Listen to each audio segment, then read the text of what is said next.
In solving a genetics problem, it is key to identify what you're given in terms of phenotypes and genotypes. Suppose in rabbits that the allele for white fat is dominant, and I'm going to use a big W to represent the dominant white fat allele over the allele for yellow fat, little w.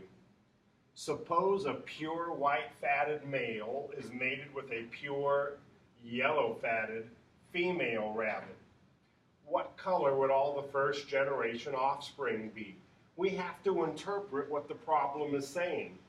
A pure white-fatted male would indicate homozygous dominant, 2 big W's, while the pure yellow-fatted female would represent the homozygous recessive, 2 little w's.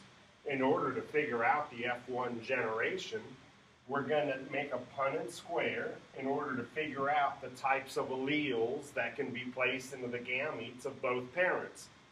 Because both parents are homozygous, they're only going to produce gametes that, in the case of the male, have only the dominant allele, and in the case of the female, have only the recessive allele. So that when we cross the two, all of the offspring of the F1 generation are all going to be heterozygous for white fat. If we take two of the offspring of the F1 generation and cross them, what would the F2 generation look like? Because all of the F1s have the same genotype, heterozygous big W, little w, we could take any two of them.